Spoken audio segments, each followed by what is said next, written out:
o'clock, we will call the Texas Early Learning Council to call the meeting to order. Reagan was pulled away to another meeting. I don't know if she's going to pop back in or not, but so we're going to proceed as a group without her, and we'll miss her.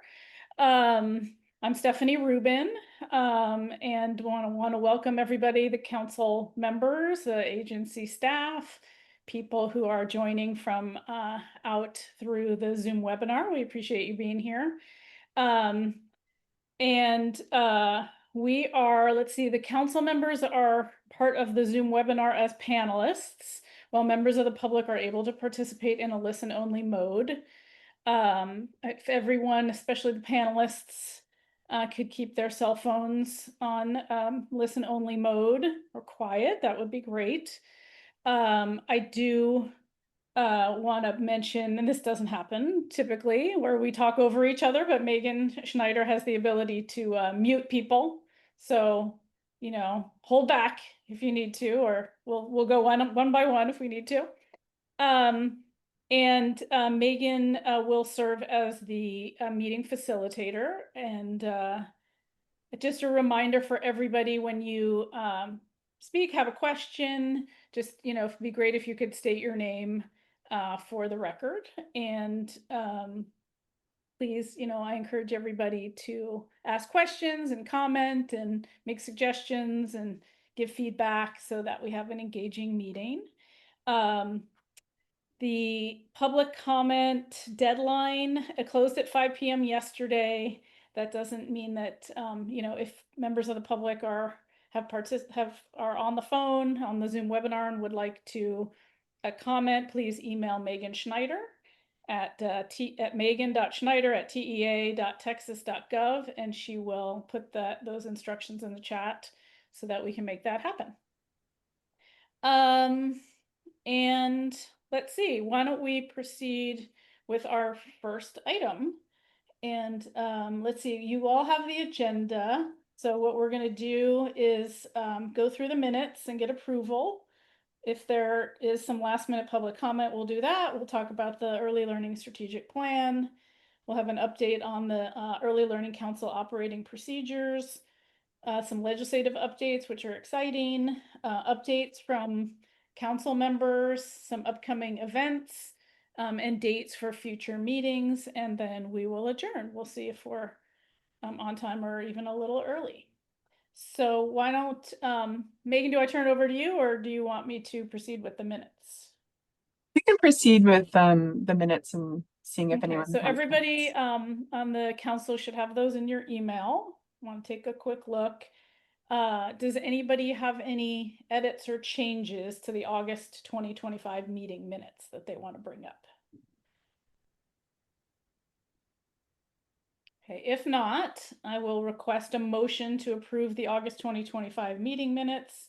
And then we will need a second. This is Kim Coffrin. I'll motion to accept the meeting minutes. I'll second. This is Shruti Arsmendez. I will second that motion. Great. Thank you, Shruti. Okay, pending any other discussion, Megan, you want to lead us through a vote on the minutes? Yeah, absolutely. So this will also serve as a roll call for the meeting itself. So when I call your name, please reply for, against, or abstain. Shruti Arsmendez. For. Weldon Beard. April Crawford. Approve. Alfrema Giles.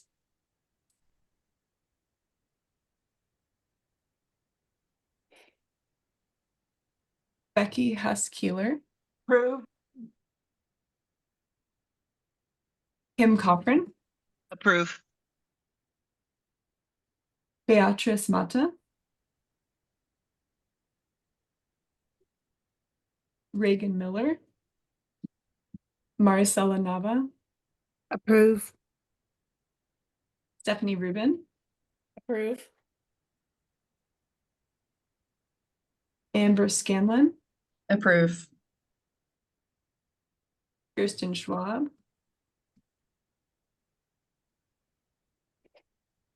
Jennifer Stockamer, Approve.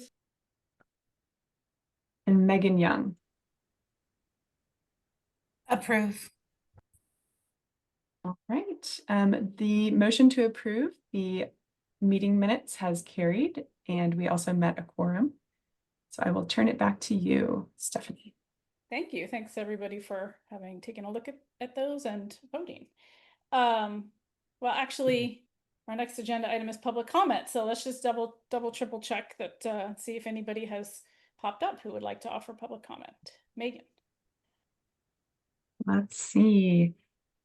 No, we did not receive any requests today for public comment, but as a reminder to everyone tuning in, we always welcome public comment on these meetings. So you can email in advance of the meeting up till the day before, and we'd love to hear your input on any of the agenda items that are listed. So with that, but I will pass it back to you, Stephanie. Great, thank you. So our next agenda item, we're a little bit early, which is good, is the early learning plan, the strategic plan. So we can go through a couple of slides on that. I wanted to point out, I guess let's go kind of slide by slide, Kathy, here for what we have. So just as this is just a reminder for everyone about what our particular goals were that we all worked on a long time ago.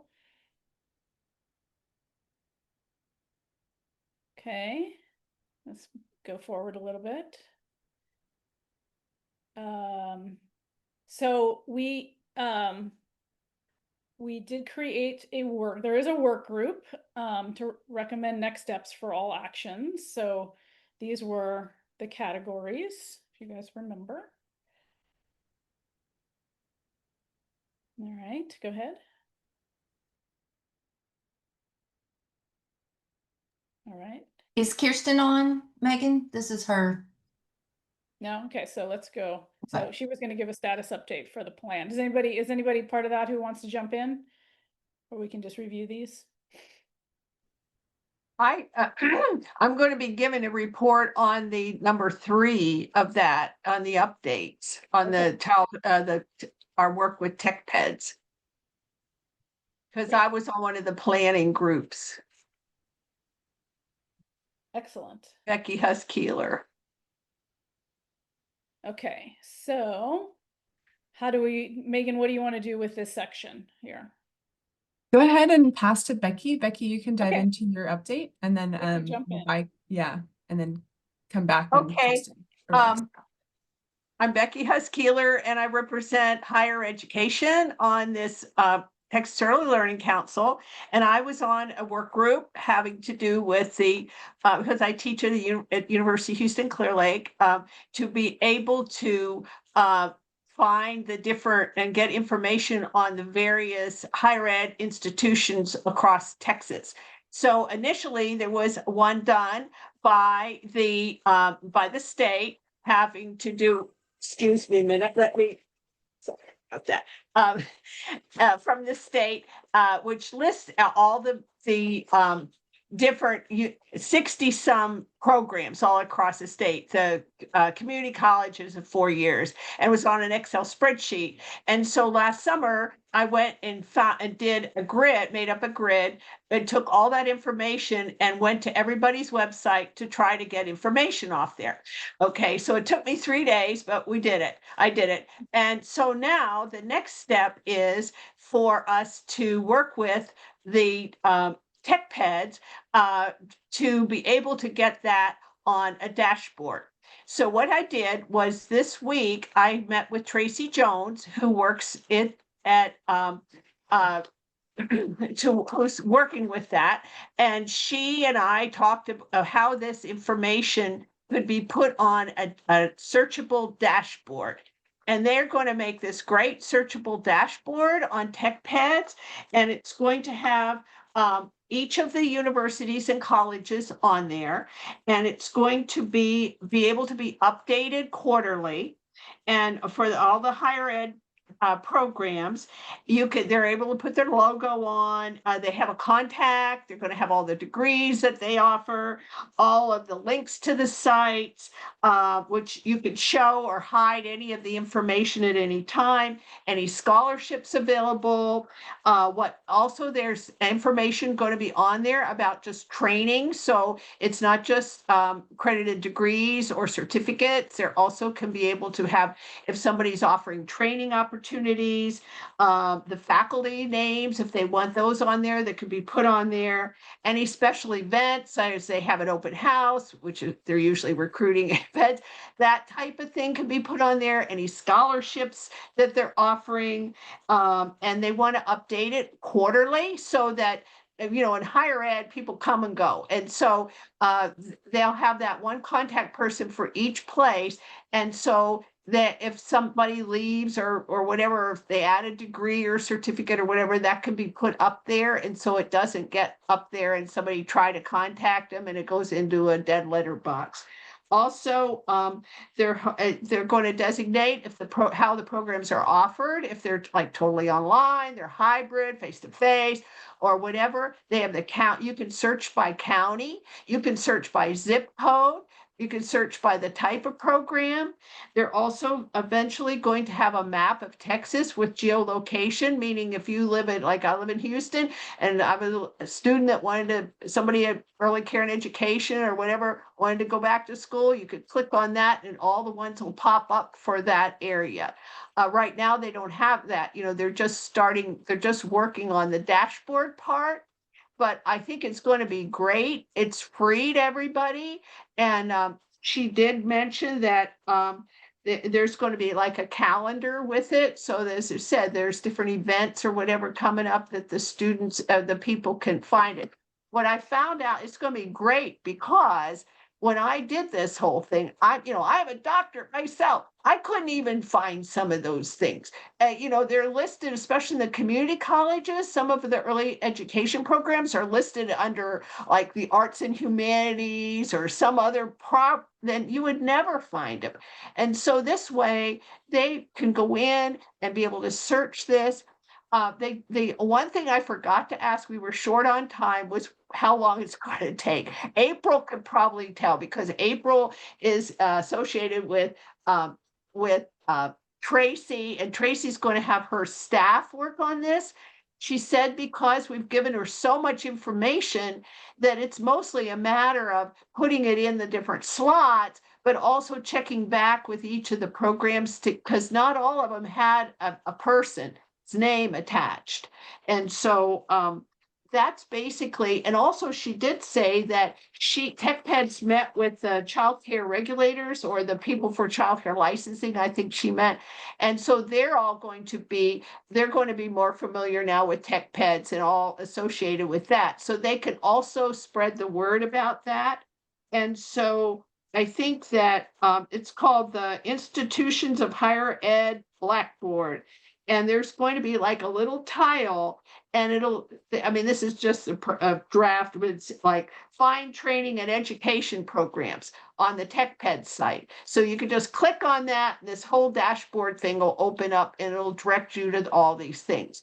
So hopefully, because in higher ed, we get our funding by how many students we have, head count, at least in the 4-year. And also, you have to keep your numbers up or the state will shut you down. If you don't have 5 graduates within a certain amount of time, they'll close your program down, believe it or not. So this is going to help everybody. It won't just help the people in the child care. And also it has certification stuff. It has master's degrees. So I didn't put doctors, but the certifications, the Masters of Arts in Teaching, the EC6, Pre-K3, who has what.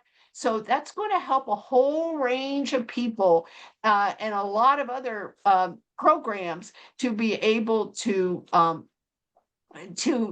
get their numbers up, and also for the people in the field to be able to know where to go back to school.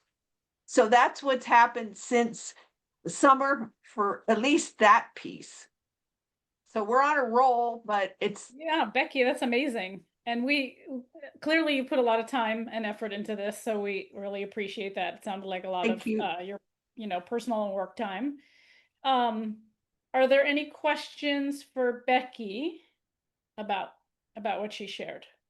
And what's Or on the April, slides? because April's part of this whole thing Yeah, too. 'cause- I'll turn it over to April to supplement if April wants to. No, Becky, I think that was a great description of where we are. In terms of timeline, I don't want to misspeak. We've already deployed the higher education dashboard functionality, and we're kind of in the process now, as Becky was saying, of like loading all the information we already have from Becky and from other sources. And then the next step is TechPeds is reaching out and trying to confirm a college level contact who'd be willing to be our quarterly touch point where we check in to see what changes need to be made. So I think, the next time we meet, I can probably give an update on how that process has gone and how many, colleges and universities have confirmed that they will maintain the information on the site.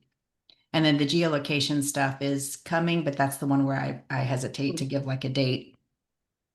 I don't think we actually have the deployment scheduled. I know it's been planned, requirements are developed, but I don't April, have a can date. you explain, because I read this and I see, TELC, the Early Learning Council will identify and promote, will publish, promote, will do things, but it's on your website. Like, what is the branding of the Early Learning Council or involvement? Like, it's on there, or is this sort of recommendations to supplement what you're already doing? But it's Yeah, that's a good question. I think we probably haven't concretely sort of addressed it for each. Like, one of the objectives one of the strategies is related to publishing like a training calendar and guide of trainings. I can't tell if it's on this screen. My eyes are. Yeah, Yes. the 247. Council- It's So like 247. 2.4.9. Yeah, And those 7 to 9. are curated lists with Okay. input from the council. So those will say that the Texas Early Learning Council, was involved in the curation of, the events, the trainings, the programs that are in that published catalog. For something Okay. like what Becky was describing, it's a little bit more that TELC has just implemented new functionality to be able to better connect people to higher education opportunities. And this collaboration with TELC, it's in alignment with TELC strategies. So we've Okay. prioritized it through TechPeds. Becky had already done a lot of groundwork around, pulling together information. So that one, I don't think we've talked about whether or not that would have any kind of TELC branding. It's just this higher ed dashboard was on the roadmap for TechPeds. So we've sort of aligned and accelerated what we're doing. Well, 2.4.5 also Mhm. lists colleges and universities. So it can be going into that because it mentions about provide support for the workforce preparedness and skills.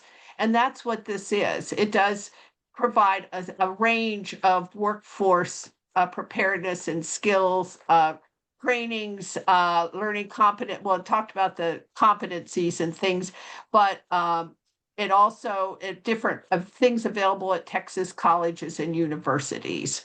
So Okay, is there that- are things that we put on that, or I put on that thing that if, leadership thing, certificates and other types of things. So that can go under that one, 2.4.5 as well. Okay, so is the idea, just for me to get clarification, that these are resources, trainings, things like that that are currently offered by higher education, as opposed to, Stephanie's, behavioral support training, LLC, or how is it, or is it a combination of both and they're just a curated list based on research and outcomes? April, Yeah. I mean, it's building on what you have, so. So the TechPeds Hub strategy broadly, which is what TWC has been funding to CLI for the expansion of TechPed supports. What it specifically does is it will help individuals identify a range of information, some of it coming from higher education opportunities, some of it coming from organizations that offer professional development that are on the TechPeds organizational dashboard. So Okay. those are organizations that have come through and been reviewed by TechPeds and identified for their core competencies that they train in. So that it's really a variety of sources, but basically all of them have come through either this kind of higher education review pathway or the TechPeds organizational dashboard or the trainer approval, trainer registry Okay. system. So it's We're kind of using pulling kind of the together existing process all to of that. vet before Mhm. before sharing and posting. Okay. Yes, Yes. because the title is, she said, would be finding training and educational programs. So whether the training comes from, someone as an independent trainer or from the university, because sometimes colleges do training themselves, for CEUs or whatever. So it is, she did state that it's a combo one. Okay. I just wanted to reiterate that because I see on like 2.4.7 that we will be promoting, as an early learning council. And so if the process exists for vetting that's already existing, like that makes more sense because I don't know that we have a process ourselves to, decide which ones to recommend. But it sounds like it's incorporated in April what you all do already, which offers some accountability. Let's put it that way. Yeah.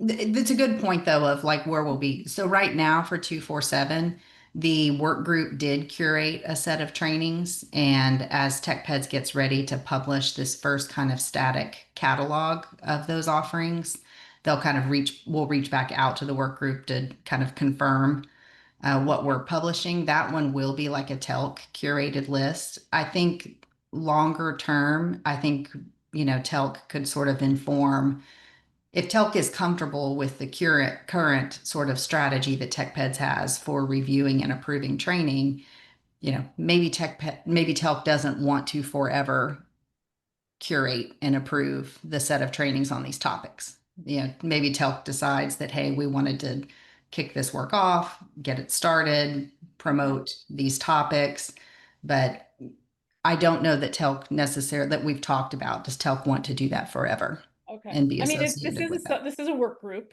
so Yeah. it just bears reminding, Kirsten's not on, who was leading it, but I think there will be a process for early learning council members to give some feedback. Yeah. Kirsten will reach out because I think that's this is great work, but if there are other people who want to digest it and give some feedback, maybe Kirsten can have some specific questions for council members and where there's a need for feedback. Does that sound, Megan, does that sound like the right process? Okay. Any other questions for Becky or April as you hear what they've shared? Thank you both so much.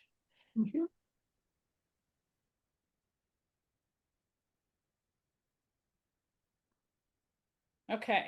So without Kirsten here, I think we're going to move on from the strategic plan kind of work group update. And I think, are we moving, Megan, to you now? Yeah. And if I see Kirsten pop up, Okay, we can jump go back. Yeah. But yeah, so hello everyone. I'm Megan Schneider. I'm the Interagency Director of Early Childhood Support. And so one of the things that I get to do in my role is help us keep track of all of the different actions that are in our Texas Early Learning Strategic Plan. So there's a lot of them. There's 4 goals, as y'all know, split across family navigation, workforce support, community support, and integrated data and system coordination. And across those 4 goals, there's 64 different actions that this group came up with when we crafted that plan back in 2020, end of 2023. So this is just a high-level snapshot of the status of those 64 different actions, but in your meeting materials, you should have gotten a PDF document that has a 1 to 2 sentence blurb about each of those 64 actions, kind of where they stand. So happy to answer. I know we just sent that out yesterday, but if you got a chance to review, it's the PDF in your materials titled Texas Early Learning Strategic Plan Status. So if you had any questions about any of those or wanted us to dive into any, let us know.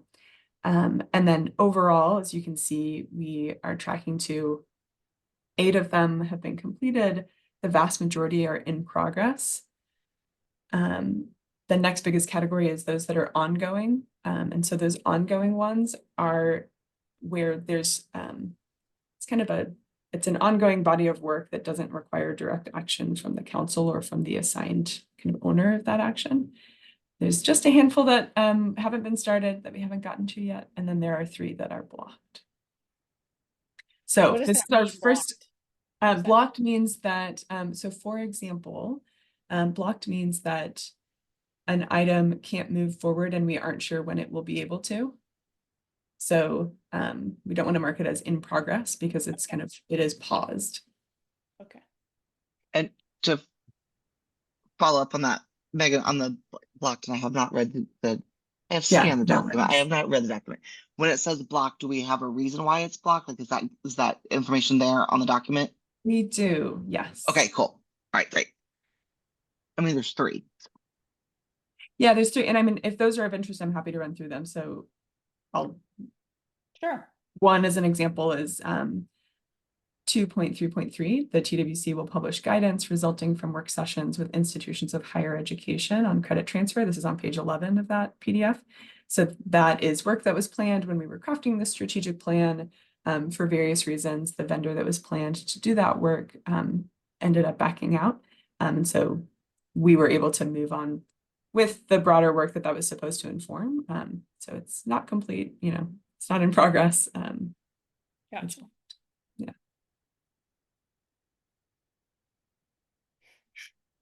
Okay. Any questions for Megan? Any other questions for Megan? Miss Megan, Maricela Nava, could you please just reiterate on 2.41, the blocked one? Sure. So Please. the blocked one is, I know the Mhm. numbering gets really confusing. The blocked one is 2.3.3. Mm-hmm. And it was that TWC will publish guidance resulting from work sessions with institutes of higher education about credit transfer. Okay. So this was work that we were hoping to do to inform a resulting landscape analysis about where are there local educational agencies that are offering an early learning program of study, and where are there institutes of higher education that have some kind of an early childhood program or degree to try to give folks a better understanding of where they could collaborate. We were able to move forward with that landscape analysis, and I'm happy to drop a link to it in the chat, which was one of the other actions. So this blocked item didn't end up, setting us off from our work. But that said, if it's something of interest to the council to pick back up, we are happy to have that discussion. Okay. Thank you. Becky. Yeah, because transfer has to do with that, the higher ed. And so, like, for instance, we have a lot of affiliation agreements with other community colleges, Mhm. because we're a 4-year. And so that might be something that could be added on to the dashboard eventually. If somebody could give them Mhm. information that says, yes, we do have affiliate, it's called affiliation agreements. We have affiliation agreements with certain colleges or whatever, because that is important. If somebody at a 2-year school wants to send their students, but there's no affiliation agreements there, it makes it a little trickier. And so that could be something that could be added as we build out that. And I know Maricela probably can Mhm. attest to that, right? That there's affiliation Correct. agreements with your university, your college, and other universities. So, Institutions. yeah. Yes, ma'am. Thank you. Mhm. That's just a suggestion. Thank you, Becky. Any other questions for Megan?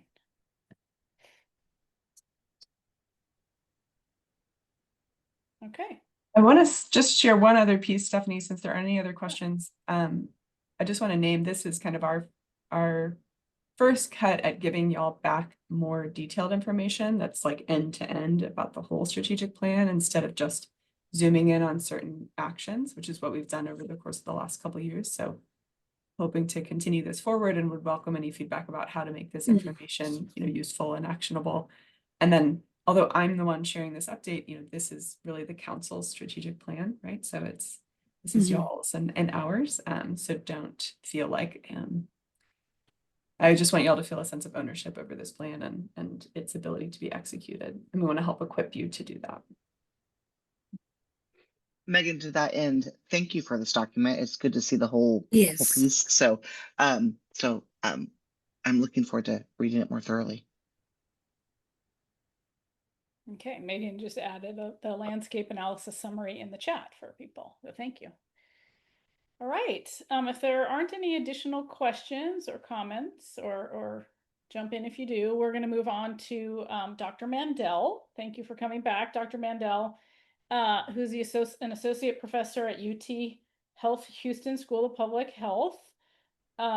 She will go over the preliminary findings from the PDG Birth to 5 2025 updated needs assessment. So Dr. Mandel, thank you for being here. Thank you. Thank you for having me, and it's good to talk to you guys again. So I'm just gonna talk a little bit about the updated needs assessment that will be coming at the end of the year.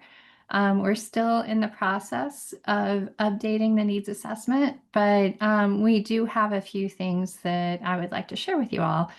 Let's go to the next slide.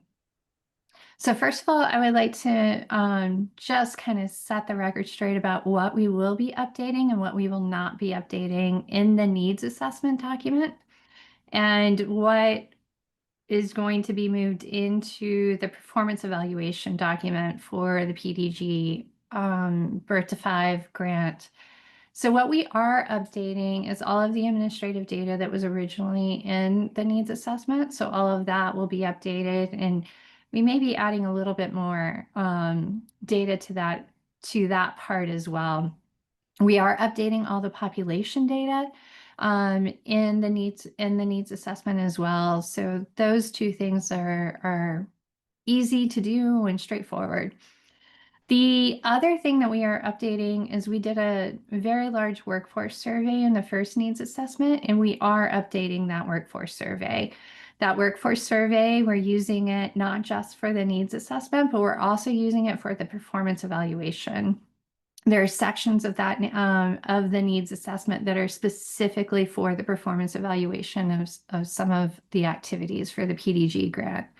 And we are also doing an update of the family survey, and that's actually in progress right now. So we're actively collecting data on the family survey. Just to be clear, what we are not updating is we will not be updating any of the qualitative data. So we had really rich child care director data interviews in the original needs assessment, and that we will not be updating. We also had surveys with early childhood coalitions in the first needs assessment, and we're not updating those either. Our work on the early childhood coalitions have really, really heavily moved all of that work into the performance evaluation. And so any work that we did around early childhood coalitions for the past 3 years, that's actually going to be in the performance evaluation, though we will not be updating the needs assessment. And any qualitative data that received from families, we won't be using that in the needs assessment either. We do have some family qualitative data that we've taken from our family research forum, but that's going to be in the performance evaluation, not in the needs assessment. All right.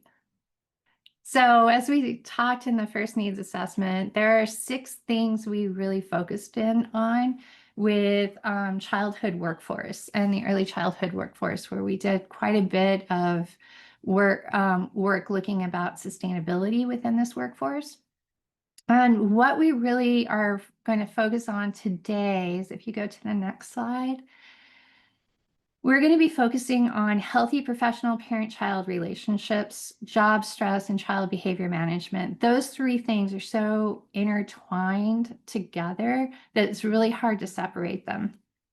Healthy professional parent-child relationships really center on being able to have those really difficult conversations with parents, or even kind of easy, happy conversations with parents, We see that when our workforce is more comfortable doing that, they feel less stressed out at work, and also they can handle child behavior management issues a lot better. So all of these things are just intertwined, and if they're handling child behavior management issues really, really well, they tend to have better communication and low job stress. If they have low job stress, they can handle the behavior.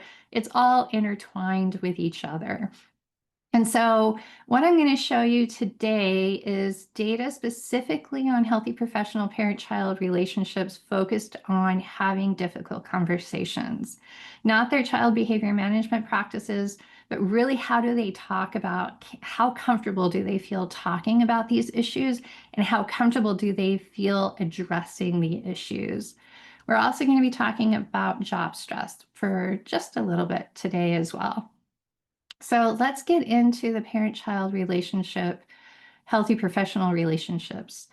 First of all, I should tell you how many responses that we have. This is what we're discussing today. We currently have 228 childcare respondents in our needs assessment, which is fantastic.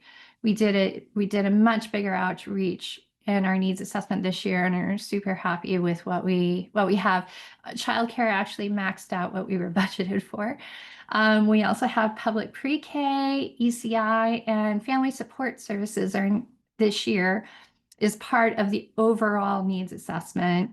At the beginning, at the first needs assessment, we had already been doing some other work with the family support group, that sector through their home visiting, and we just used that home visiting data. But through this, we've been able to get a wider range of family support roles within that sector. So not just home visitors, but also the family resource center staff. They're doing a lot of work directly interacting with families and other family support staff. Those are the parent navigators, as well as those who are running and leading parenting cafes. So let's go to the next slide. So let's talk about communication with families. What this slide is showing you is the proportion of respondents across each sector who felt like they were comfortable having a conversation with parents. And so when you quickly glance through this, and we kind of have this sorted in this way too, when you quickly glance through this, you see that most sectors have least comfort talking about hygiene issues with parents. With the exception of family support services, they feel pretty comfortable having this conversation. And this kind of pattern, where not necessarily the pattern where family support services was just doing better than everybody else, but there was a general pattern across each of the sectors where some sectors were really good at this conversation and really felt confident in this conversation. And some sectors felt a lot less confident in this conversation. And what this kind of points to us, and one of the things that we're going to be talking about, is thinking about the early childhood sector as a way to do cross-sector collaboration and cross-sector training. Not just doing training with childcare, not just doing training with family support, but when you have family support doing something really well, they could come in and talk to childcare about how they do it and how they go about having that conversation. So that way it helps connect each of the sectors together, but it also helps each of the sectors shine in what they do really well. For example, childcare does a much, on this, I can tell you in other data, childcare centers and pre-K do a very good job of talking about positive behavior. In this childcare data, this includes family-based services as well as childcare centers. So in the needs assessment, we'll have those two broken out for you. But there's some really great places across the sectors where there's an opportunity for some nice cross-training to have better conversations. So the other thing that we have been doing over the past 2 years is we've been working with a family research forum. We established a family research forum at UT Health specifically for the PDG grant. And what we've been doing with that family we've been doing a lot of stuff with the Family Research Forum. But one of the things that we did with the Family Research Forum towards the end, and they were awesome about doing this, is we actually had them say, can you tell us what you see in high quality childcare? What kind of behaviors do you want to know that your childcare center can handle that makes you think they're really high quality? And so let's go to the next slide. And so our Family Research Forum actually came up with a whole checklist for us of what they really wanted to know that the child care center could handle. And our Family Research Forum, about half of them had a child with who was not neurotypical, and half of them had typically developing children who didn't have any sign of delay or disability at this point. And so what our Family Research Forum did was kind of like break down this comfort of like not just comfort handling a challenging behavior, but the really specific challenging behaviors that they saw were incredibly important. And there are some things that I want to point out that they did that I find they were just brilliant about doing this. One is breaking down what a meltdown means. And so they have meltdowns that don't result in any harm, meltdowns that cause property damage, and meltdowns that harm other children. Those are 3 specific types of meltdowns that require 3 different types of respondents. And Kim, I see you like, oh yeah, you see where this is going. The meltdowns that harm other children and meltdowns that cause property damage for the Family Forum were particularly important to break apart, because these are things that can lead to expulsion and suspension from childcare and from public pre-K. So, childcare specifically in the Family Research Forum is what they talked about. The other thing they brought up was consistent defiant behavior. Importantly, and as soon as they said this, I was like, oh, you guys are brilliant. Children who are elope. That is a particularly hard thing for teachers to be able to handle. And one of the other things that I would like to say that they brought up is lack of engagement in group activities. Our Family Research Forum in particular pointed out that especially girls with early developing ADHD and girls with autism, this is how it begins to manifest.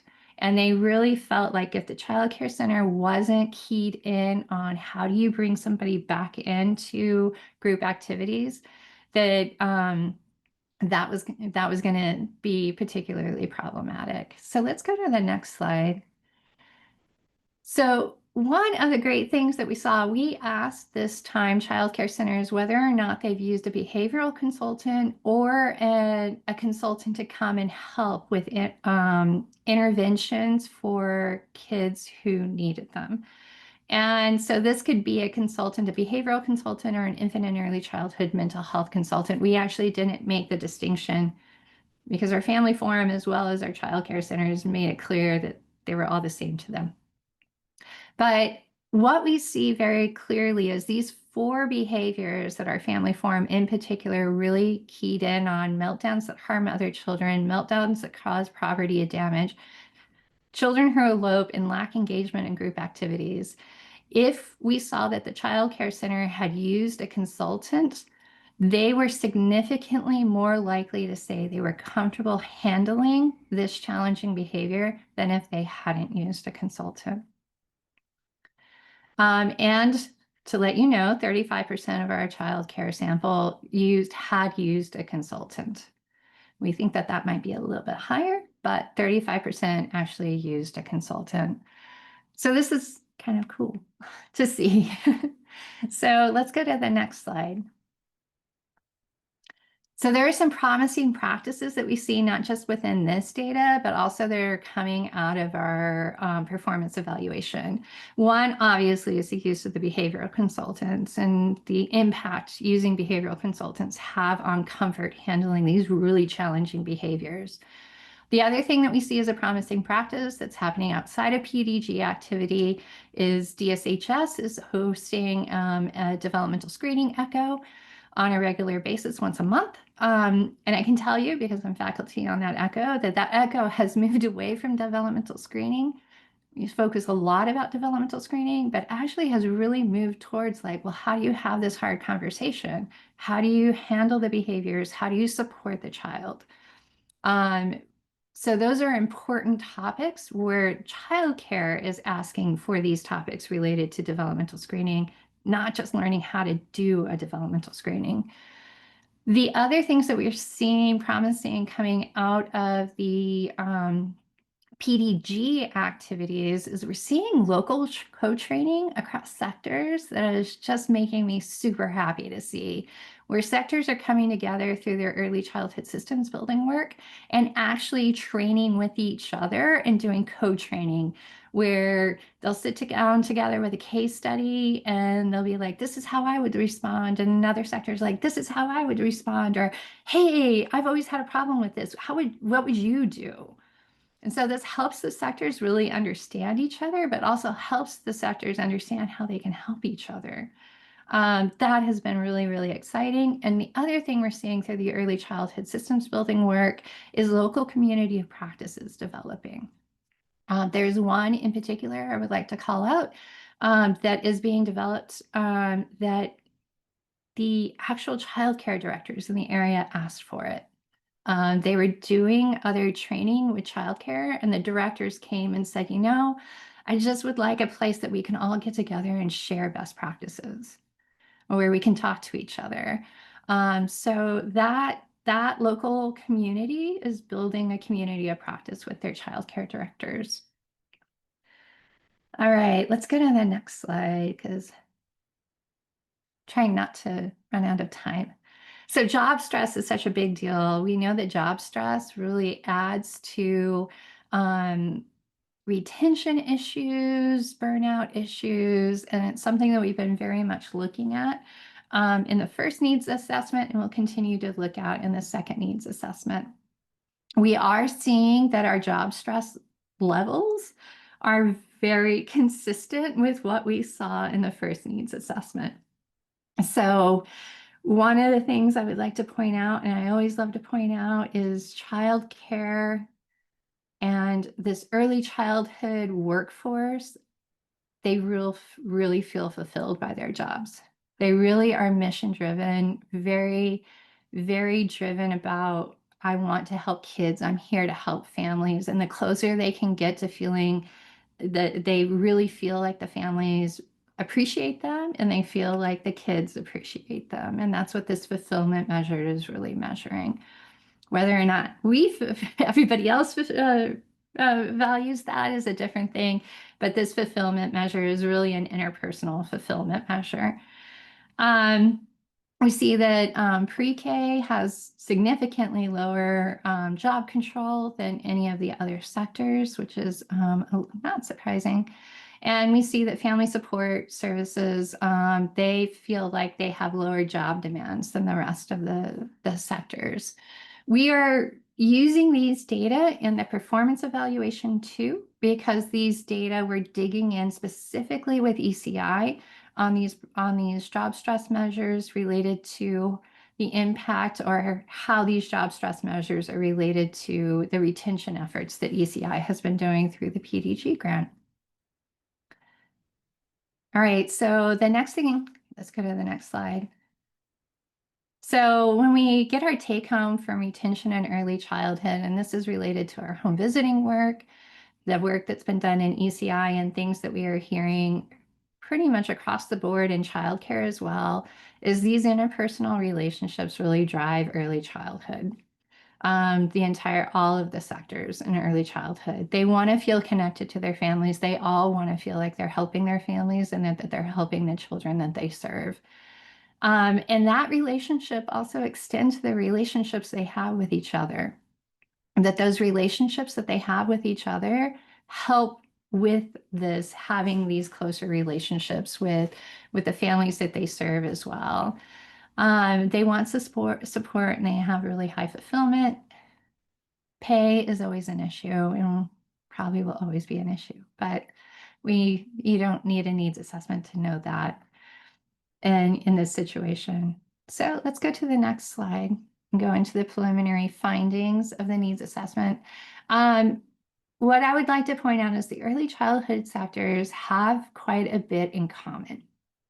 They share a lot of the same needs, and they share a lot of the same ways they want to receive training. And with that, one of the things that they share is a training for difficult situations and training around difficult conversations.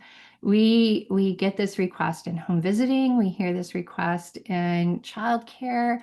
I've even heard this request among interviews we've done with ECI, that it's hard to have a hard conversation.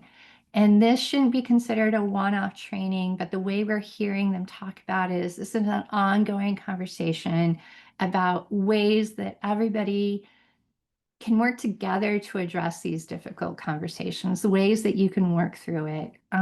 There's not going to be a magic bullet that all of a sudden makes these conversations easy. But that ongoing constant conversation about having difficult conversations makes those conversations easier and easier. We really see the value of sector-specific training. It helps build capacity in that sector. Sectors talking to each other, like in these community of practices, really helps them understand like what can work in my environment. And it helps build relationships in those sectors. People want those relationships. However, I'm going to put in a plug for cross-sector training also, because cross-sector training, what we've seen in the few instances we've seen it happen, helps build up those support relationships of knowing like, this is what I refer to ECI for. This is what they can help me for. This is why I call the district instead. This is who I can call in case I can't get a hold of the district or the childcare. And the district going, oh, I see the problem. Or childcare going, ECI going, oh, I see the problem, and here's some things that you can do. Those things, those cross sectors understanding help mitigate some of the problems that we see, I think, about having those difficult conversations. And it allows that resource connection that just is core. It's one of those core supports for anybody who's trying to have that difficult conversation with a parent. Because you don't want to have that conversation and drop them like a bag of bricks. You want to have that conversation and also give them resources, give them help, and give them something next that can happen. And so that cross-sector training, we're really seeing some promising practices related to that. All right, next slide. So there's more to come. Like I said, our family survey is in the field. We are updating our pre-K survey that is also in the field, because we're also going to be asking them some of these questions that our family research forum came up with.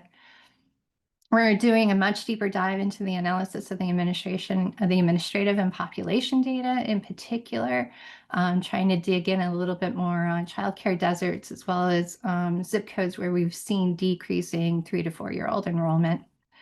And a lot of what's happening within the needs assessment is providing context for the performance evaluation of the birth to 5 activities. Really nice, actually, overlap between this and the performance evaluation. All right, I'll stop there.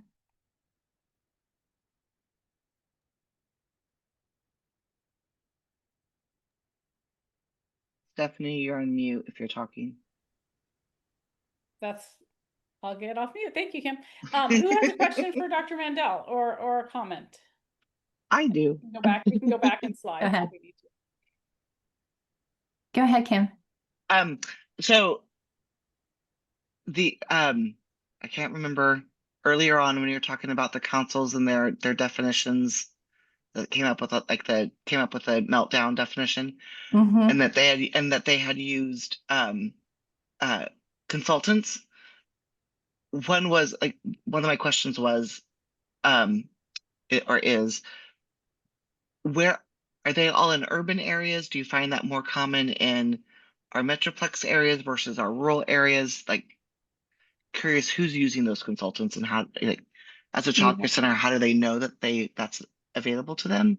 Yeah, I'm gonna be 100% honest with you, Kim. We didn't expect to see this many say they use consultants, so we're actually digging in on it. Okay. Because it is 35% of of our sample that have used consultants, which is a good chunk Yeah.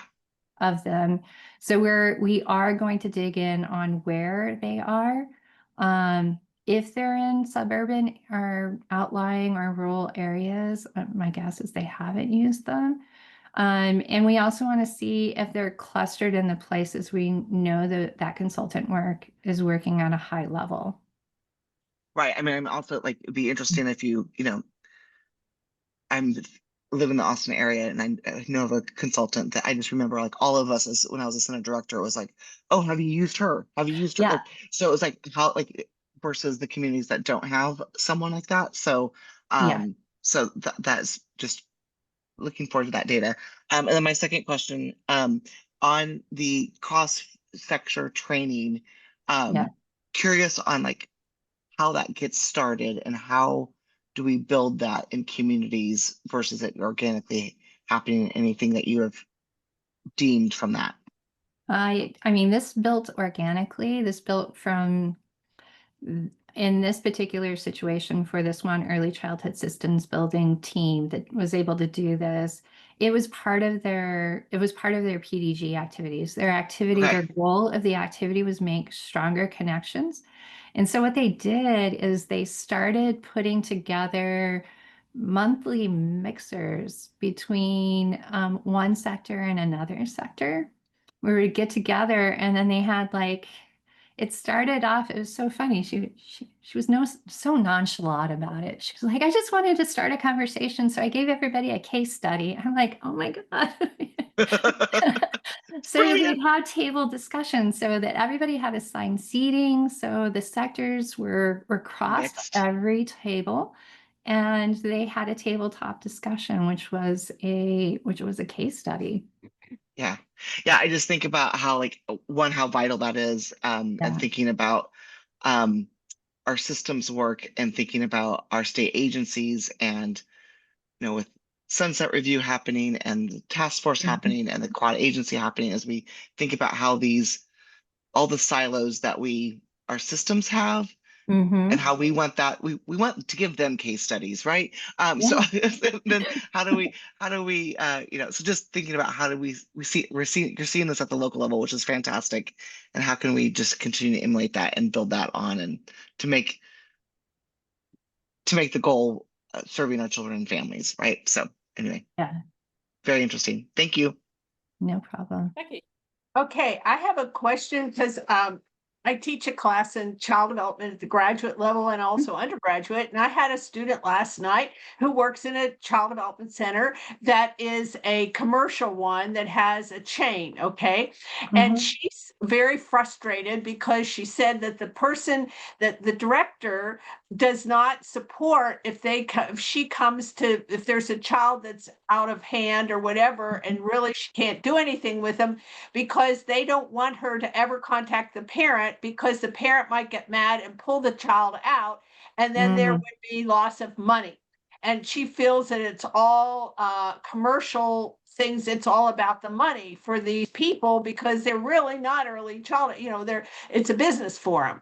And so Yeah. I'm just wondering if you had similar, what type of child development centers are you surveying? Because it's different than if you have your own center. I mean, somebody, a nonprofit or a private, and I'm not saying all chains do that, but that can happen, and she feels like her hands are tied because she's so frustrated. She's looking around for a different position because she's great, but she said they won't support her because if they say anything, they'll be pulled out, and that's loss of revenue. So they see it as every child's like revenue.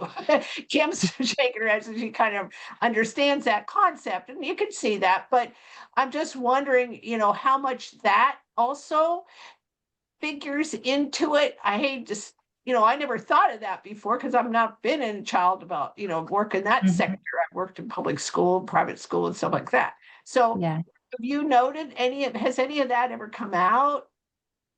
No, we have been told that where the big chains work differently. And in our family forum, we actually had And we actually had one of our fathers tell us in our family forum that his kid was expelled from one of those big chains because the director, they were gonna apply for the TWC inclusion grant, and the director was behind it, but her supervisor said we won't accept the inclusion grant.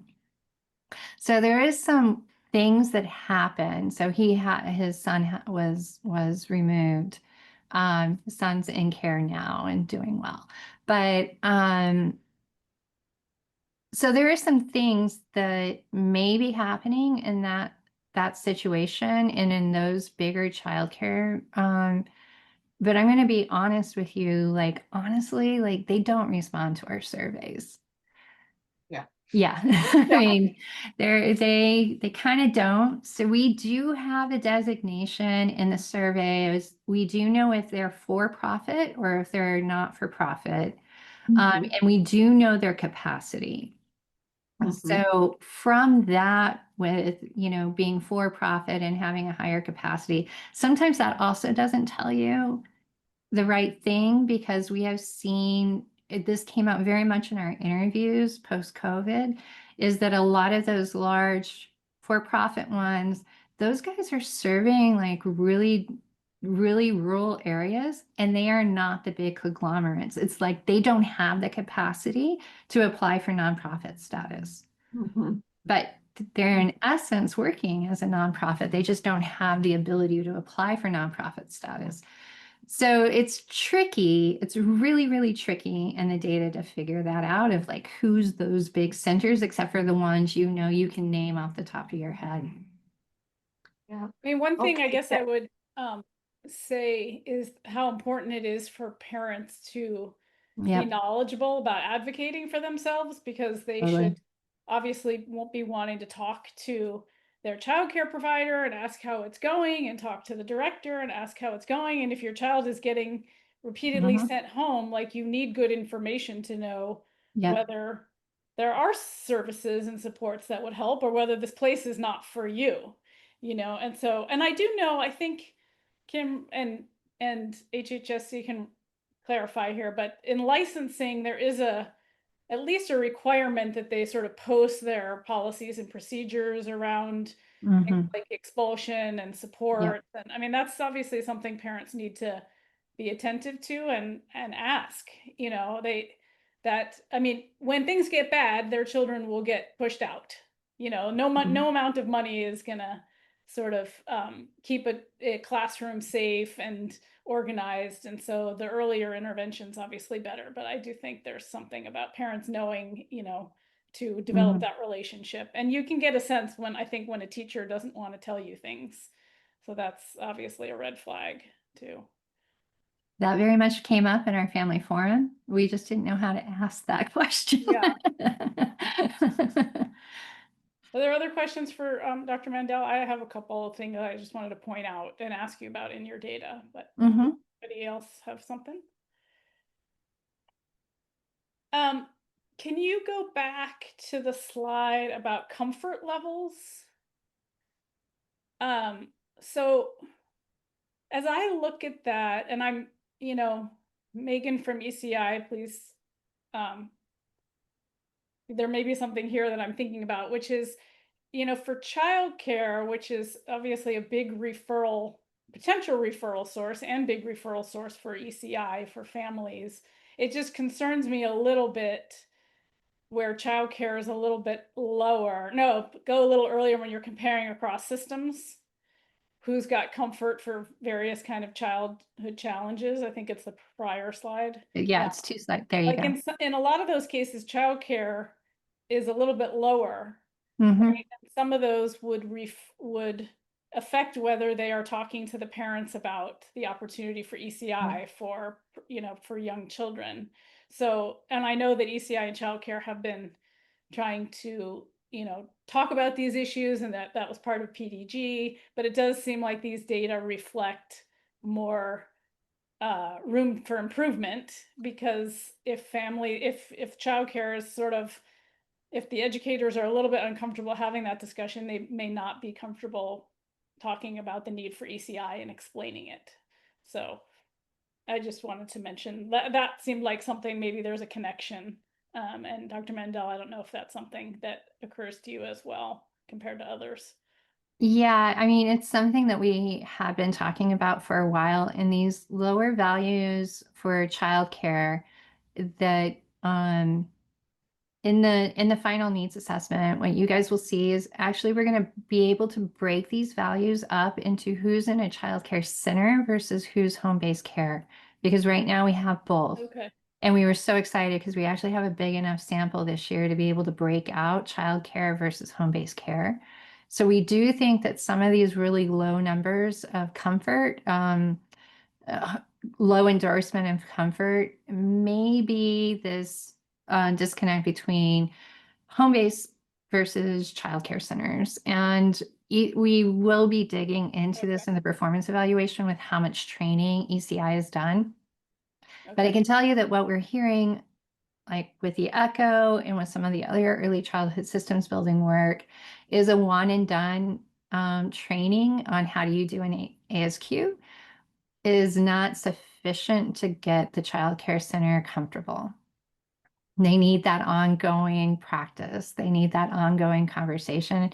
And there's a few groups through the early childhood systems building that is trying very hard, trying different ways to provide that additional support to the child care centers. Okay, great. And then my other question or comment, I guess, is maybe about the next slide where we talk about job, or maybe it's one or two, or it's the job demands versus Uh-huh. job stress. And it just, what worries me a little bit is, last session HB 6 passed that now allows schools to suspend the young, pre-K through third grade or through second grade kids or through third grade kids for kind of repeated challenging behaviors, some of which may be, developmentally, natural or having to do with the classroom environment. And so it worries me a little bit with pre-K here, where like the job demands are higher, the job control is less. Like that seems like an environment that might lead to more suspension because they're not, it's a difficult environment to work in and manage a classroom of 17 kids or whatever it may be. So that, I think, looking at those data combined with like the benefits of consultants, and I don't know whether pre-K classrooms were using those as much as childcare, but it's something we're going to need to watch out for. Is like, does pre-K suspension go up, especially for that category of like, repeated disruption, which just could be kind of, annoying as opposed to unsafe, potentially harmful activities, and then see what maybe interventions might be helping certain classrooms. Hopefully school districts will be able to share some information about what they're doing in response to give pre-K teachers more support, because clearly being stressed out and having a lot of demands is not ideal when you have a classroom of little kids. Yeah, and that is something that makes pre-K different than all three of the other sectors. Is pre-K is kind of its own enclosed environment. So the work that they're doing with other communities all go through their district or all go through their principal, or there's a few that have a relationship with the family support services in their area. But the pre-K classroom is going to be governed by district policy. Yeah. So it is, I do look at it too with the same thought of it. It's harder to bring these sectors together to benefit pre-K because of the way a lot of pre-Ks are set up. Yeah. I'm hopeful. I've seen some examples where people are trying. So I'm hopeful that they expand out.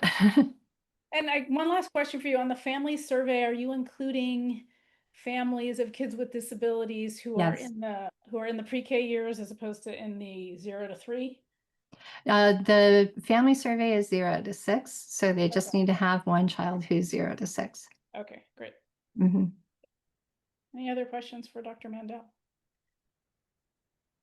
So the time when we would get a presentation on the results would be next meeting or more, maybe 2 meetings? I guess we'll figure that out. We'll figure that out with Okay. Kathy A and Megan and Kathy D. Wonderful. Thank you so much. Hmm. Thanks for sharing your slides too. Yeah. All right. Let's see, we will go to Megan for an upper operating procedures update. Sure. So this was one of the other documents. It was a Word document that was included in your meeting materials. And we are supposed to review our operating procedures as a council annually. So Reagan, as the chair, took a look at those. And there's two types of changes you'll see throughout. The first is really minor. It's just taking out some specifics about whether the minutes have the chair's signature. We have not been having Reagan sign the minutes directly, so we realized that was just a mismatch in active procedures versus what's written in the operating procedures. So you see that removed. And then throughout where you see Texas Education Agency and the Early Childhood Education Division as being the facilitator of the meetings and the communicator and the keeper of the minutes, that is actually shifting to Texas Workforce Commission. So you'll just see that text replaced from TEA to Texas Workforce Commission, Child Care and Early Learning Division. And I know Reagan was going to give that update, but she wasn't able to make it. So giving it on her behalf. Thank you. We appreciate you, Megan. Any questions about those? Okay. We do need to do a move to approve the new operating procedures if folks are okay with it. So if you, Stephanie, if you want to refer to the beginning where we have the Sure. script about how to run that motion process. Okay. So let's go back. I think we'll have to do a roll call, right? But first we need somebody to sort of ask for approval or recommend approval of the operating Make a procedure. motion.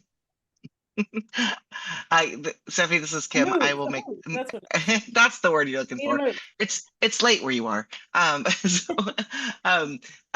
This is Kim Coffin. I will move to accept the additions and changes to the operating procedures. Is there a second? Thank you, Kim. Maricela Nava, I second the motion. Thank you, Maricela. All right, and I'll do a quick run through. So when I call your name, just say for, against, or abstain. Shruti Arismendez. For. Second, sorry. Weldon Beard. April Crawford. For. Alfrema Giles. Becky Huskeeler. For. Kim Coffin. Or Beatrice Mata. Reagan Miller. Maricela Nava. For. Stephanie Rubin. For. Amber Scanlon. For. Kirsten Schwab. Jennifer Stockemer. For. And Megan Young.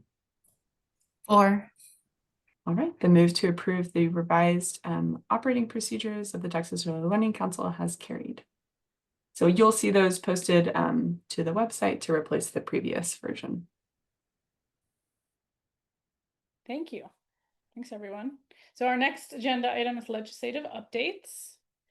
And we are going to start with Rochelle Daniel, Project Manager, Quad Agency Commission, and Allison Wilson, Child Care and Early Learning Deputy Director at TWC. Okay, Rochelle, let's start with so you.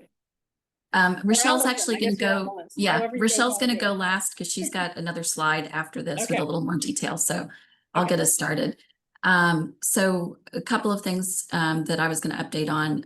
First is Senate Bill 462, which was just passed this last session. This was the bill that has TWC prioritizing the children of child care workers who are on our waiting list. So we have fast-tracked the administrative rule changes needed to implement this.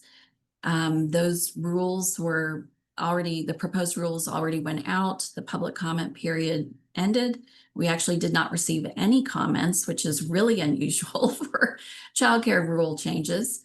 But those are scheduled to go before our commission, the final rules for approval on November 12th. And we are concurrently making changes to our systems in order to collect the data needed to implement this. And we are expecting all of this to be in place by the first week of January, possibly sooner, but that's sort of our drop dead is January 5th. Also wanted to note that boards have begun to outreach their providers to collect data on any parents who are childcare workers that are already on the waiting list, because we're going to have a process to update their data for those that are already on there. So that's where we are with that. Let me pause there and see if anyone has any questions on that. Allison, I was just going to say, no comments doesn't mean that we didn't review it. It was just pretty cut and dry. So Yeah. It's pretty straightforward. it was pretty straightforward. Thank Okay. you. Yeah.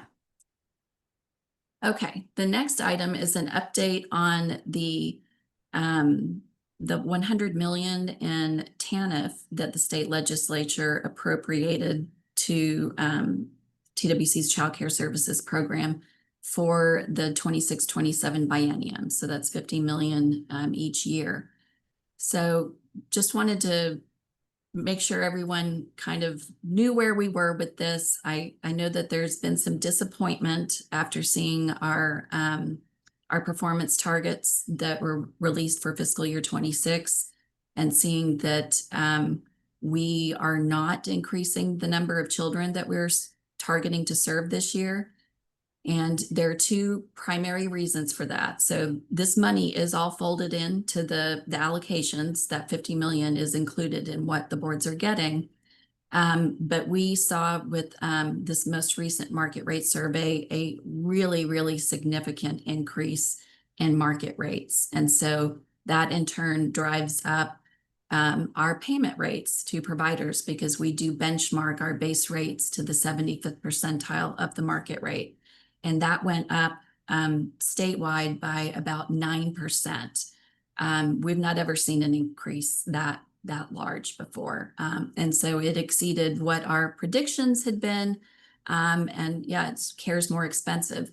The other thing that is driving up our average cost is the continued implementation of House Bill 2607 from a couple sessions ago. And that's, the requirement that all Child Care Services providers participate in Texas Rising Star. As we have more providers become certified, there are more qualifying for those enhanced rates. So again, the market rate was the biggest driving factor. That's probably about, we estimated that's like 80% of the driver, and then the other 20% is being driven by the increase in Texas Rising Star participation. So the good news is that because of this additional 100 million, we are not having to reduce the number of children that we would be serving. And without this, we definitely would have had to drop our targets. So let me pause there and see if you have any questions on that.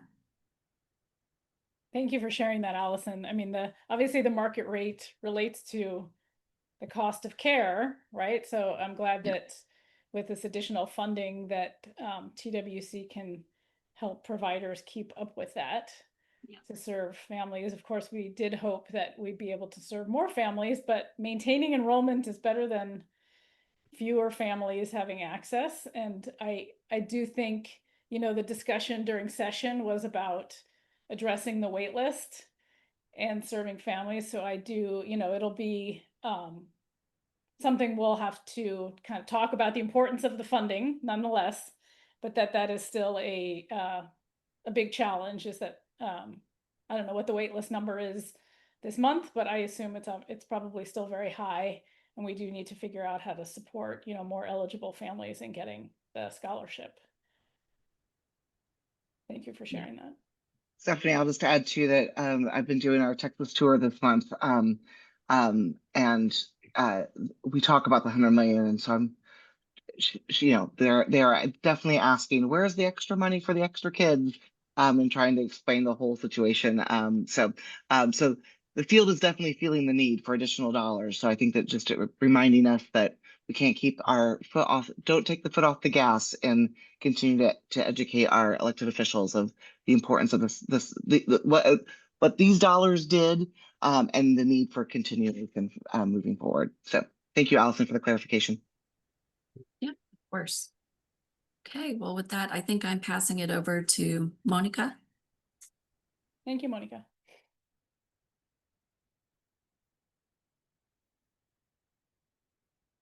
Great, thank you. So to provide a little bit of an update on House Bill 3963, as I'm sure everyone is aware, this work was well underway before the legislation passed. So to date, TEA IT has been working with TWC and HHSC to develop a minimum viable product for the early childhood integrated data system.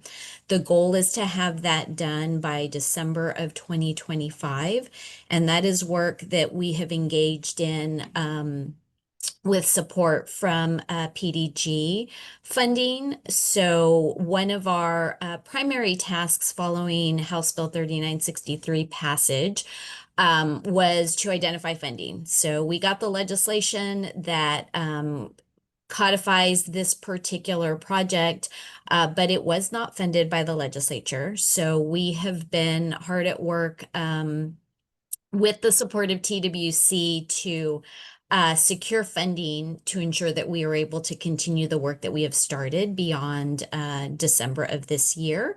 And I think we've made good progress. We haven't got everything completely solidified yet, but we are expecting that we will be able to continue the work into 2026.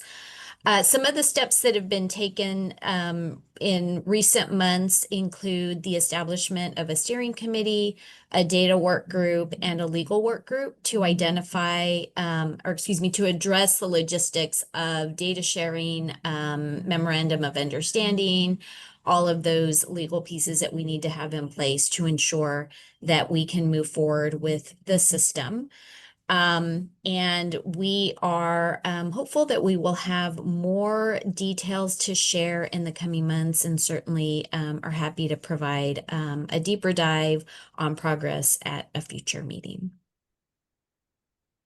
Thank you, Monica. I know the funding has been a challenge, so we appreciate your work in it, whether that's from public or private funds or a combination. And so thank you, because that's important.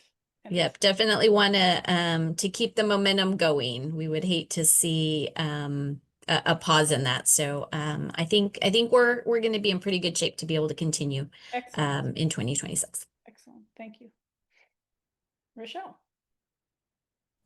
Hi everybody, Rochelle Daniel with TWC's Childcare and Early Learning Division. Some of you may recognize me from childcare regulation previously, but I am back and super excited to be a part of this initiative. So quick overview of the legislation. Basically, it requires the creation of this commission, the Quad Agency Childcare Initiative Commission, that has representatives from all 4 state agencies that have a hand in childcare and early learning. So we're talking about childcare regulation at HHSC, TEA and their pre-K work, TWC's Childcare and Early Learning Division, and DFPS and their Childcare Investigations Division. So we are moving along. I have officially, as of today, gotten my list of who is going to be participating for each of the agencies. So we are going to have for HHSC Childcare Regulation, it's going to be Jordan Dixon, who is the Chief Policy and Regulatory Officer over there. For TEA, we have Mike McGrath, Mike Morath, sorry, I said that wrong, who's going to be the representative for TEA. On our end, our chairman Esparza will be representing TWC, and on DFPS,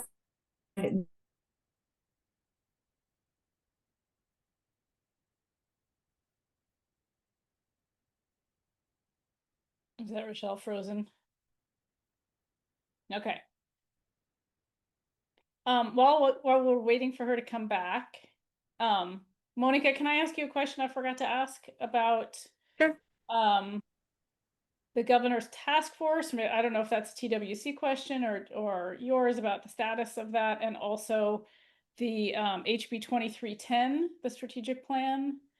If there's any update you have on either of those, you can share. Sure. So, House Bill 117, the Governor's Task Force, is something that my department will be coordinating. We don't have any updates as of yet. We have begun initial conversations, but we're really focused on trying to secure the funding for House Bill 3963 first.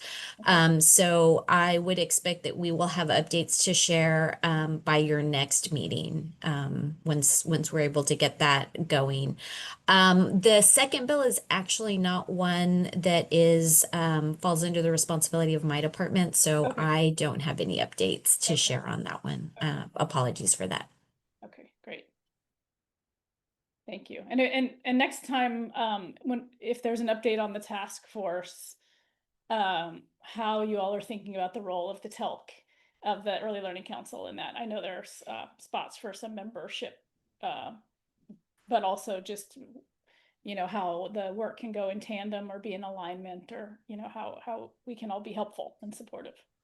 So thank you. Absolutely. And I neglected to introduce myself. For those who don't know me, I'm the Associate Commissioner for Standards and Programs here at TEA. Have engaged with this group periodically over the years, but it's been a little while.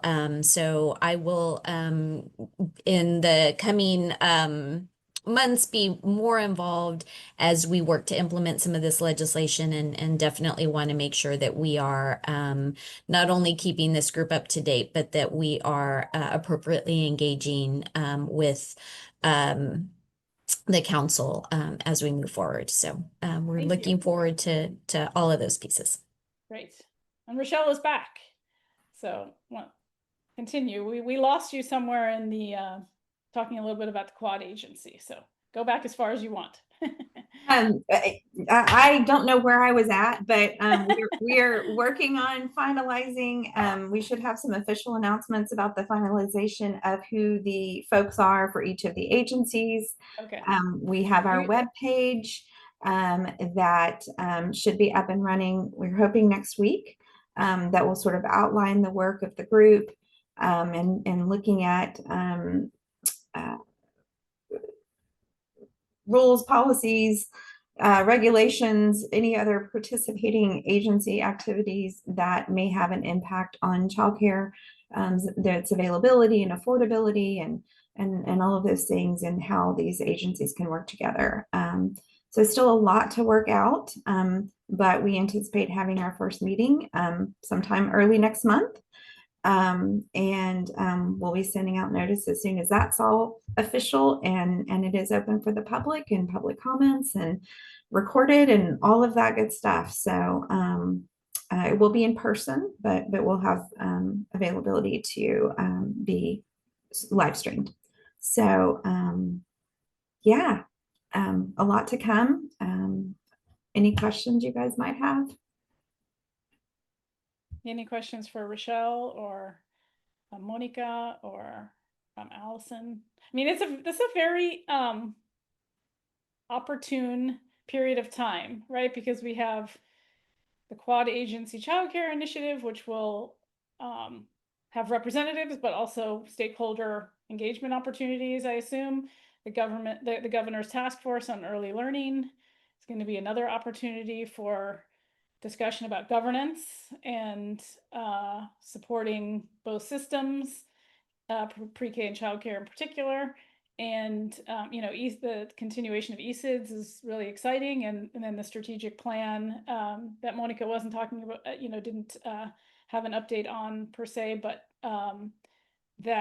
these are all going to be great opportunities for communities, providers, parents, etc., to get involved in. And I think at least one good opportunity for the council is to be able to share those timelines and opportunities for input. So maybe we can figure out how to help play that role, or, you know, forward information, or each of us as council members can kind of put that on our list of things to try to do, is either participate or, you know, share information through our networks of how to engage in those opportunities.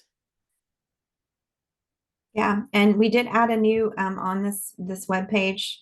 We do reference a new distribution list or gov delivery that people can sign up for specifically for the quad agency, so that people will know about upcoming meetings and anything that are under active review once we kind of get a little bit further into the meat of the work. And we anticipate the first meeting will be more about introductions, you know, understanding general processes of how the group is going to move forward. But super excited. So Great. thank you. Any other legislative updates folks want to share that we didn't get to today? I Becky. just asked Rochelle, what are the four agencies? So you said the TEA, TWC, DFPS, and what's the other one? It's HHSC, childcare regulation. Yeah, okay. Thank you. Of course. Any other questions? Excuse me, Ms. Rochelle, who is the representative with DFPS? I think we left off with Esparza being for TWC. And who's representing on the DFPS side? Okay, hold on. I think I may need to draw back on that until there's an official announcement. All right then. I may have overstepped on sharing these specific dates. So Not a problem. Esparza, we're all good. We know him. I think in the next day or two, I should be able to give the formal announcement of Fantastic. who the other representatives are. Okay, that'll work. Thank you. Mm-hmm. Any other questions or other legislative updates in particular to share? All right. Let's move. Thanks you all for being here and for sharing.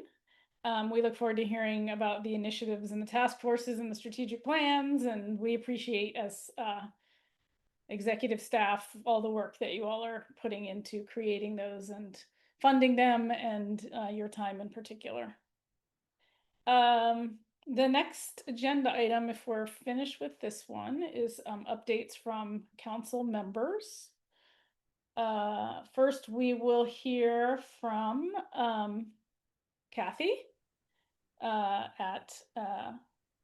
Kathy Arwood. So please share your update with us. Hi, good afternoon. Yes, Kathy Arwood with Texas Workforce Commission, Childcare and Early Learning. So we are excited to announce that we're now accepting employer interest forms for the Employer Childcare Solutions, or we call it ECCS opportunity. So this is for employers interested in offering childcare for their employees that is at the workplace or nearby. And with ECCS, employers of all sizes have access to free technical assistance to help them learn about their employees' childcare needs, consider options for standing up an employer-supported childcare program, and also working with childcare providers to offer site-based childcare. Employers would complete an interest form to connect with a TA provider. Currently, we have one provider, but we are seeking additional providers so that we can make sure employers have a selection and are able to choose the technical assistance provider that will best meet their needs. Our second request for proposals closed earlier this month, so we'll be in that selection process soon. but we do currently have one that, so employers could go ahead and get started if they're interested. But the technical assistance that we offer through this opportunity includes an employee needs assessment, an employee feasibility study and cost analysis study, and then an options analysis and recommendations, so that employers can choose, you know, what works best for them and what makes sense for them based on their employees' needs. So then if the employer does decide to move forward with site-based childcare, then the TA provider can develop a site selection report and a business plan to help them get started. So this opportunity does not include any funding for employers to develop site-based program. It's really responding to what we've heard about, or we've heard from employers and then also about employers that they are interested in doing something, interested in getting involved and supporting their childcare, the childcare needs of their staff, but they don't know where to start. We've heard that a lot. Like, yes, we know we need to do something, but we don't know where to start. So this is an opportunity for them to get a start on that and see what makes sense for them, and it will not cost them anything to get this service. So TA is going to be provided on a first come, first served basis. And then you can learn more at our website, which I will post in the chat. And then I'm happy to answer any questions you might have. So Kathy, it sounds like potentially there is a deep amount of support there. If an employer wanted all those things, that sounds like really a lot of support. What is funding the technical assistance? Is that out of TWC current funds, or what's supporting that? Yes, this is out of our the funds that we have to support quality Okay. So it's CCDF. Okay. And I'm not clicking on the link right now, but will there be options analysis and recommendations and feasibility and cost analysis type resources that are just added to the website that are a little bit more general that someone could look at, or do you only get those through getting direct technical assistance? So it's very specific for each employer, and it might look different for each employer. So, and you know, some employers may be based out of another state, but this would support employees in Texas, for instance. So it could be very different. And then based on the size of the employer, the recommendation might be to partner with existing childcare in their area, or it might be, you know, an opportunity for them to open a site-based or a near-based. It may be a group of employers that come together to, like say in an industrial park, right, where employers might come together to support childcare needs, and they may open something that's nearby in the industrial park. That's just one example that we've seen. Not that we've seen in apply, but that we've seen, you know, operating. So there's a lot, it's just going to be different for everyone. So nothing's going to be posted. We do have more information on the website about what those different reports would entail. But yeah, each employer will receive their own. Okay. Kathy, do you know how many employers you're anticipating, you know, the funds that you have available to be allowed for TA? So that will depend on the number of providers, what their capacity is. At the moment, we're expecting around 100. But you know, as we get additional providers that are available, that would increase. And by providers, you're meaning the TA providers. Yeah, right, the TA providers. And I saw on the I saw your email earlier this week and was digging into it. So I saw the current TA provider is a childcare company. Will all the TA providers be other childcare companies, or will they be open to other entities? I'm curious what that pool of people will eventually be. it's absolutely open to other types of organizations as well that are qualified to provide this type of service. So we have a published request for proposals that goes into the details of what the requirements are. But yes, it's not just childcare providers. That's why we want to offer a selection, right? Some Right. employers may not want to work directly with someone that they know is going to offer other services that TWC is not going to pay for. But that's why we're very clear, like, this is what we're paying for. The employer may choose to move on with that childcare provider, or they might take that information and choose to run something on their own or to partner with another childcare provider. So that's completely open. We're not, that's one reason we want a variety too, right? We don't want to endorse any particular group, but we want to make sure that employers' needs are served. Sure. Great. Thank you.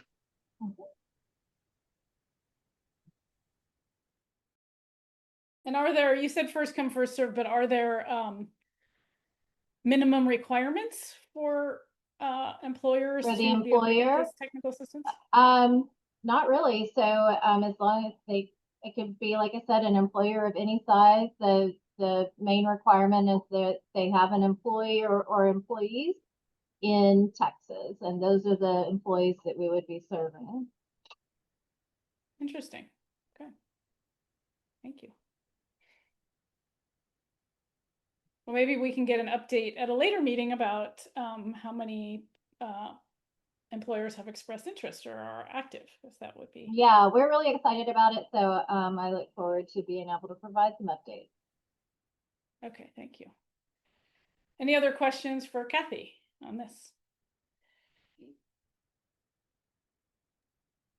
I do have a question for Kathy. I'm Jennifer Stockamer. I own Ivy Vine Preschool, and for the TELC, I represent childcare owners. And so when you mentioned after they do this assessment to determine what the best course of action for that employer would be, and you said it might be partner with a childcare in existence nearby or something like that, is there a process or a recommendation or something that would direct them to childcare providers that have agreed to maybe work with employers to do discounts or subsidy funding through the employer or anything like that? Good question. So we don't have anything prescribed in this particular opportunity on what that would look like. That's really going to be about the landscape. So part of what they'll do in an analysis is look at the landscape of the childcare providers that are out there, looking at the needs of the employees based on the needs assessment, and just identify, does that make the most sense? And they'll also provide options, and the options analysis would include, what it would look like to try to offer something on their own versus maybe what it looks like to partner with another childcare provider. And so it'll really be up to that employer what actions they take. So the organization may provide some recommendations, but the actions that they decide to take would be up to them.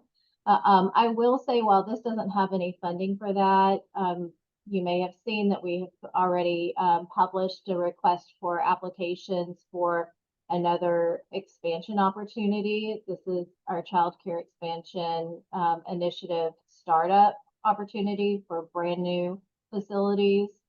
And that would provide funding for startups that would be for near site or on site employer supported childcare or in a childcare desert. So while that's going to take a while before it's actually implemented, that funding would be available that might help that provider or help that employer work with a provider in the future.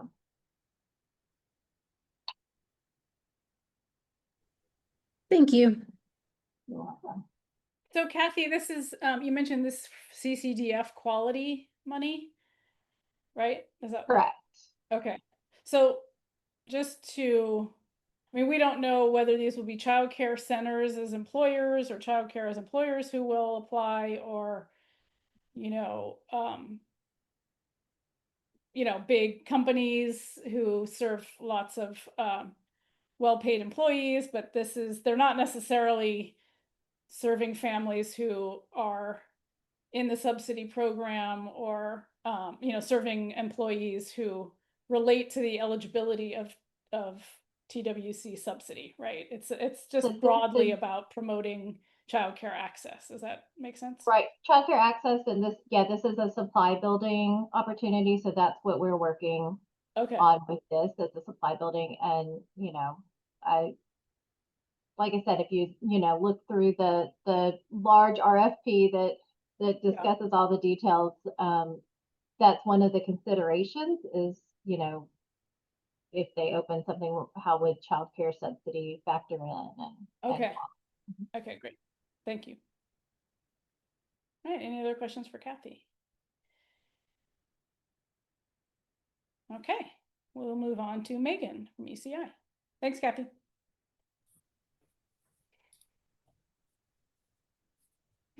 Hello. Trying to turn my video back on. Here I am. Hi. Thanks, Stephanie.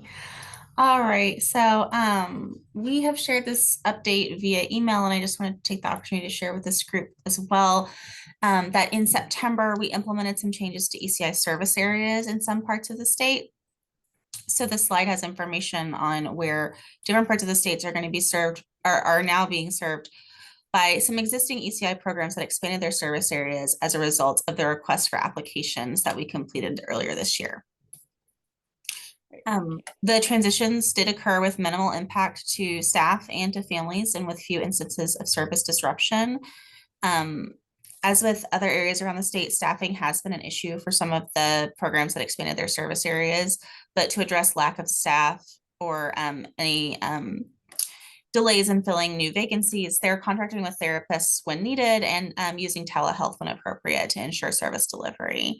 The state office and our team continues to work really closely with all of these programs to ensure smooth transitions for children, families, referral sources, and community partners. All of these service area changes are reflected on our website, which is linked on the slide. There's a short URL there.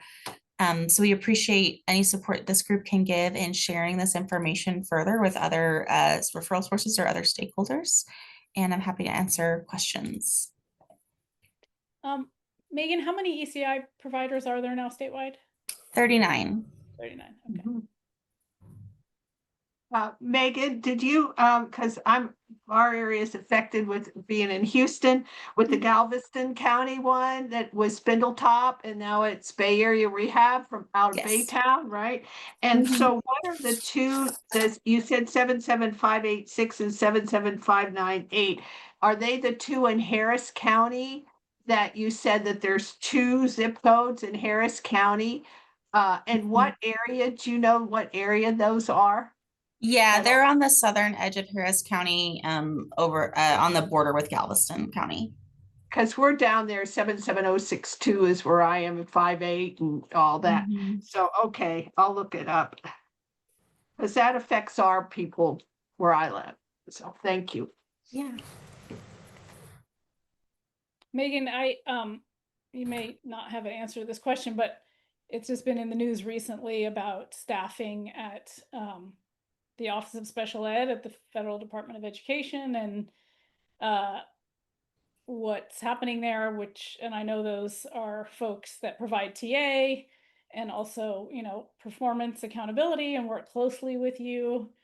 Some of these staffing changes might be temporary, some might not be, but is that something that you're seeing an impact on ECI, or is that something later, if there are impacts to the changes in federal staffing around Part C, if that's something you could share later at another meeting?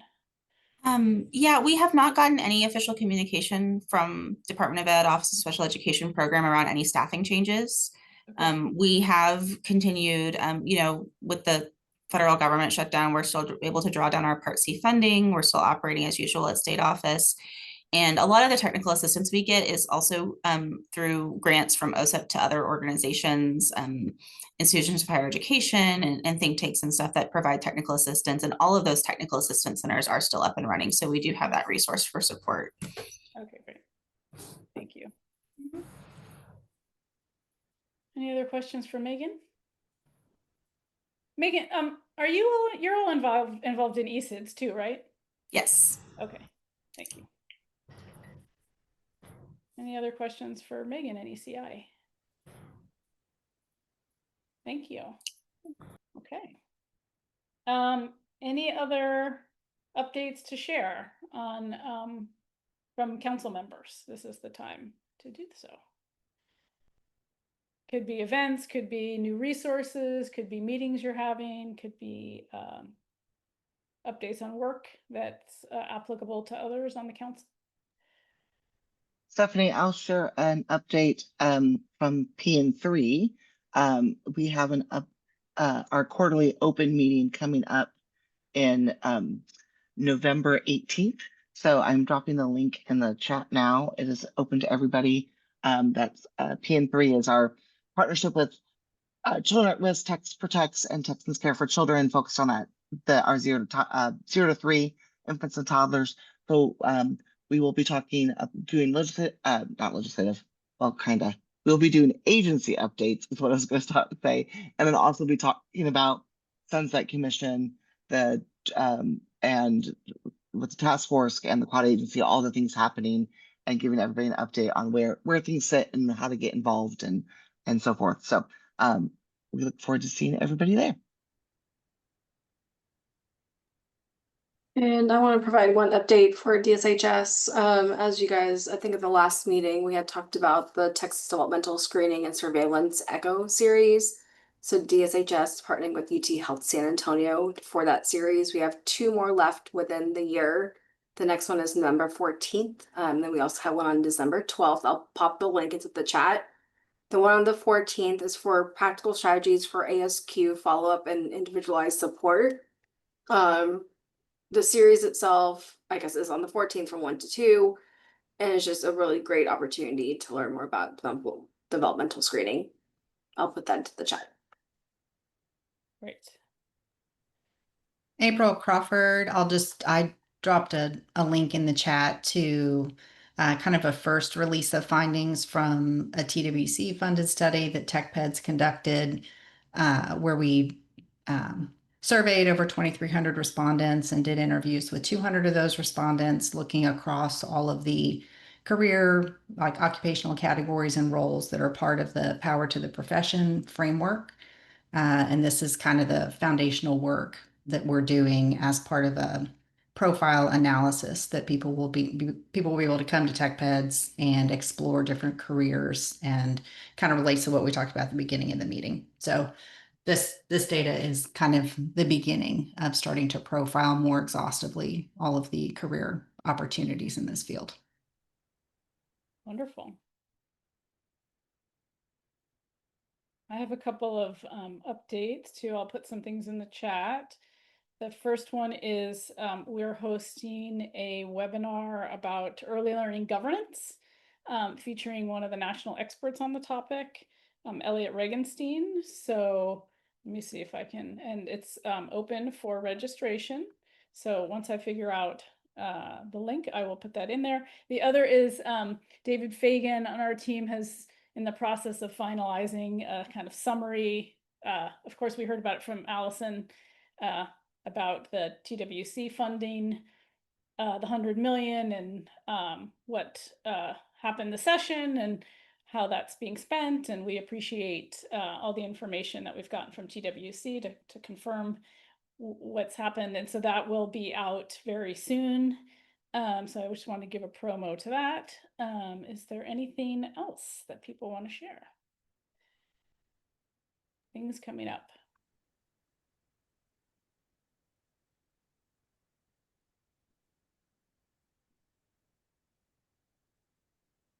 All right, I'll wait for one more second. I know you all have exciting things happening. April, are you going to put it in have you put it in the chat? Because it didn't show up.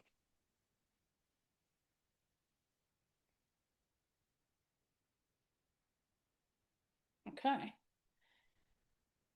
There we go. Thank you. Let's see. That worked. Here it is. Thanks. All right. So let's see where we are. we have upcoming early childhood events. So that's great. Developmental screening and surveillance. We have the webinar from Texans Care. Great. Okay. Anything else? There's additional events. You can obviously add them to the chat or send them to Megan for all of us. And I think our next agenda item is our upcoming meeting dates.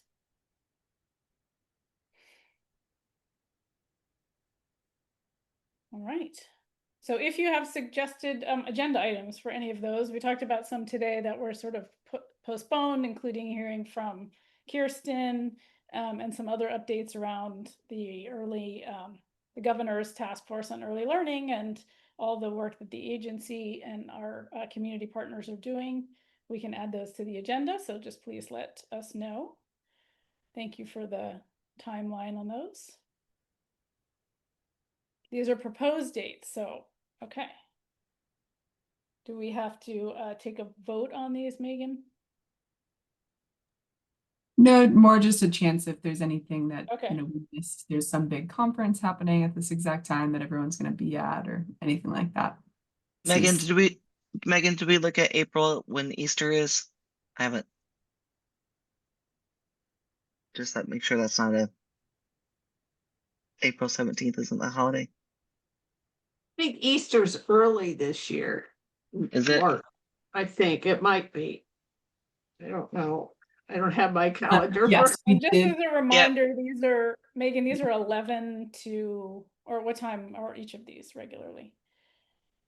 Yeah, unless folks want to propose a different cadence, we do 11 a.m. to 1 p.m. Is that still Easter large is people? As it covers lunch? Easter is the weekend before, so we are 2 weekends before, so it's April 5th. We're good. All right. Any 11 to 1 our meetings. Thank you. Just we can get those on our calendars then. Let's see, our next meeting is January 30th, 2026. So my challenge to you is let's get some good public comment. So let's see if some other folks can share what's happening with their programs or families or others doing really interesting, innovative programs. That might be a good challenge for each of us to work on that before the next meeting. Anything else, Megan?